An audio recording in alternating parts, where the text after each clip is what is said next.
Don't talk to him. Court calls the case, People versus Thomas Styron. I'm Stein, the living man. I'm here by special appearance to address this matter. I'm sorry?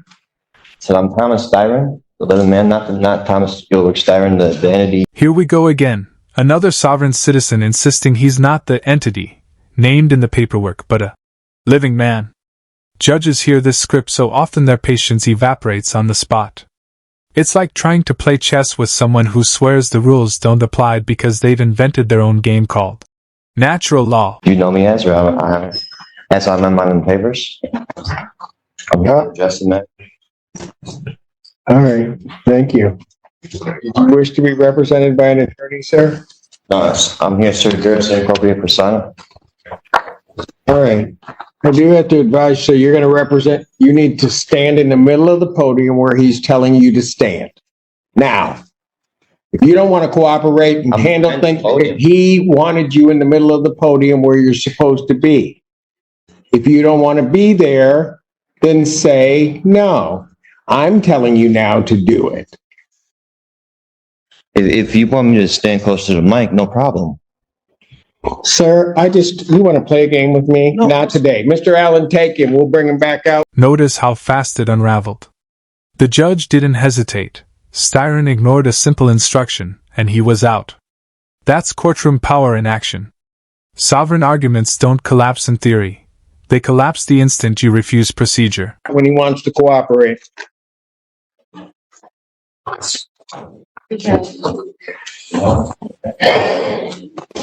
Yeah, I need an interpreter. I have for the last two and that one. For the interpreter. Yes. Is it for the last two cases? Yes. Yeah, that one we'll swear in.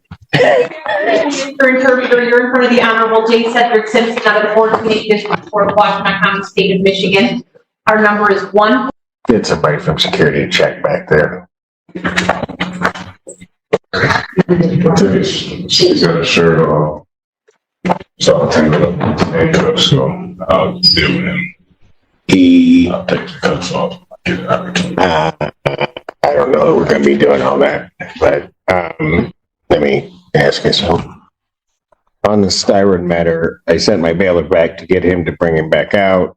The court is of the understanding that defendant number one is being, I will say, uncooperative, has purposely done some things to make it difficult to bring him out. What I'm going to do at this point in time, we're not going to wait and not going to play his game. We will hear him next week because of his behavior today before the court. At this point, I will revoke his bond and adjourn the probable cause conference. He certainly poses a risk to even bring him out. So I will adjourn this out to May 2nd, 2024, 9 a.m. or as the invite indicates. I will leave it there. The judge yanks Styron's bond on the spot. Just like that, his defiance trades freedom for a jail cell before trial even starts. Sometimes the harshest blow isn't the verdict, it's losing the court's trust in the moment. For the reasons that I've stated on the record, Mr. Mansour, he is not represented by counsel. If you would, for the court, take the opportunity to go back and to apprise him of what the court has done and that I will see him next week. Yes, sir. The court feeling that he's being uncooperative and not compliant. All right. Thank you. Thank you, Your Honor. Thank you. It does call the case, People versus Tariq Day. I am Tariq Samar Tariq Day, the executor of the Tariq Samar Tariq Day Living Trust and the registered owner of the Tariq Samar Tariq Day Ex Relatione Kingdomon Wilson. So you are appearing here without an attorney. I do have to. Now steps in the second sovereign citizen, Tar. His tactics differ, but his defiance is the same. He declares himself the executive of a trust, arguing that religion and indigenous rights place him above the law. It sounds lofty, almost theatrical, but in a courtroom, it's nothing more than noise, irrelevant distractions to a judge who deals in facts, not fantasies. Advise you that you are charged with the offense of fleeing and eluding in the third degree under the Motor Vehicle Code. That is a felony punishable by up to 5 years incarceration and or a $1,000 fine plus court costs. Additionally, the Secretary of State could suspend your driving privileges for up to a year. Do you understand that, sir? I comprehend. Do you understand? I comprehend. The court has to further advise you that if you wish to be represented by counsel, the court would ensure that counsel would be appointed to represent you in this matter, and that you would have counsel if you could not afford to hire counsel yourself. I also wish to advise you that the court would be treating you the same as it would the people in this case. There are certain dangers to representing yourself in this matter, in that you will be required to abide by the Michigan court rules, the Michigan rules of evidence, and all of the cases and statutory requirements. You understand that? I do not. You do not. What is it about that you do not understand? It's against my religion to adhere or to assimilate to any statutory. Sir, I'm not asking anything about your religion. It is irrelevant to me. I am indicating that in this proceeding, you will be required to abide by the rules of this court. Do you understand that? I'm having a hard time understanding why or how religion doesn't play a role. How what? How religion does not play a role. Religion does not play a role in what I do or what this court does. There are certain rules of this court established by the legislature and the Michigan Supreme Court regarding how these particular proceedings will be conducted. These proceedings will be... The clash is gripping. Tar insists it's a matter of perspective, declaring the land to be indigenous territory. But the judge fires back with a cold, decisive line: the only perspective that matters here is mine. In that moment, all illusions vanish. Jurisdiction isn't a discussion, it's absolute. Conducted in accord with those rules. Do you understand that, sir? Well, according to the American Declaration on the Rights of Indigenous Peoples, as well as the international or the United Nations Declaration on the Rights of Indigenous Peoples, the state and the governments should... Sir, you have no authority for what you're about to state, because what you're about to state is incorrect. Oh, I am an indigenous person. No, So sir, what you're about to state is incorrect. well, If you were on indigenous lands, if that's where you're going, then maybe you might be right. As it stands right now, this proceeding is not on indigenous land. well, that's a matter of perspective, sir. It is, and the only perspective that's going to matter on that is mine. We are not on indigenous lands subject to indigenous or tribal rules. Is there a We're law? subject to the rules of the Michigan Supreme Court as they are promulgated, both in terms of procedure and evidence. Do you understand that that's what's happening, sir? When the defendant keeps repeating, "I don't understand," the judge makes a pivotal move. He orders a competency evaluation. This isn't just bureaucracy, it's a safeguard built into the system. If a defendant can't comprehend the basics of courtroom procedure, the law requires a pause to ensure they're mentally fit before the case goes any further. What is it that you do not understand? I don't understand. Because I'm going to tell you something, sir. If you are unable to establish or understand what I'm saying, and go through this with you again, have to assume that there may be some reason why you don't understand.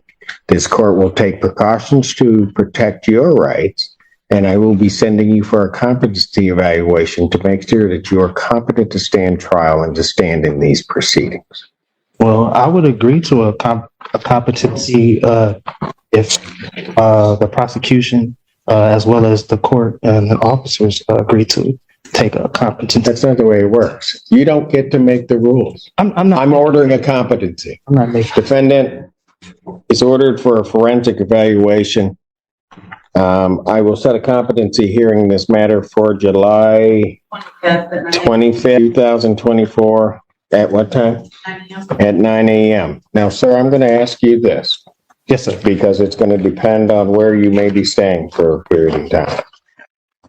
If they send you information as to when you have your forensic interview, Yes, sir. are you going to cooperate and attend that interview? Under threat, duress, and coercion, yes. Pardon? Under threat, duress, and coercion, yes. Not how it works. I don't. I'm asking you, are you voluntarily going to cooperate? I say yes. T finally agrees, but not without a catch. He frames his compliance as being under duress and coercion. That says everything about the mindset. Sovereign citizens rarely acknowledge authority outright. Even when they concede, it's wrapped in defiance. I mean, under it, yeah. I mean, is this what are, excuse me, what are you relaying to in regard? What are you insinuating in regards to where I will stay for a time? I'm going to make sure that we are going to have our forensic interview done. I've ordered a forensic interview. I am asking you whether or not, when given notice of that interview, whether or not you are going to voluntarily cooperate in that interview. I will take the interview. Excuse me? I will take the interview. Anything from the people? With the court, ask the people to prepare the order for the competency. Yes, please prepare the order for the competency if you would, sir. And the address for, The defendant, I see on the complaint is 14. is that your address, sir? Excuse me? That's correct. All right, very good. I will send a copy to that address. Very good. All right. This time then bond is continued. Yes, sir. And I'm sorry. Can I get that date again, please, sir? I can put it in my calendar. July 25th. You were supposed to, so I'm assuming you're waiving it. You were supposed to file your motion with. I did. I filed it. When did you file it? Do we have it?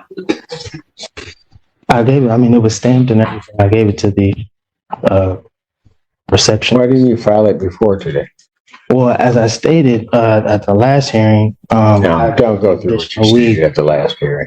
well, you You asked. knew that, no, you knew it was supposed to be filed before the day. Young man, you're gonna That's it. figure out something. We're playing by my rules, not yours. So you do not say. And here it is, the judge's final mic drop. We're playing by my rules, not yours.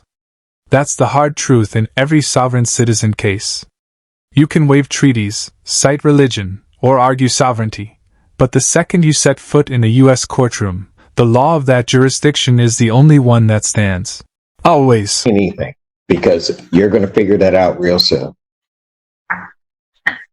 Do they have it? I have not received a response yet. Since I'm sending in for a competency, I can't hear that. I can't hear his motion in any event. So I won't hear his motion at this time. He'll have to refile it timely if he's determined to be competent. So I'll have his bond continue. He can go. What? I didn't get the last part that you said. The bond continued and what? I said you can go. Oh, okay. No problem. Is that it for me? That is. Thank you, Ann. Thank you, Alan. Thank you, Em. Watching both defendants, the pattern becomes crystal clear. What they call resistance is really courtroom theater. Loud challenges to authority that only end up tightening the court's grip. The irony is brutal. The harder they push back, the less control they actually have.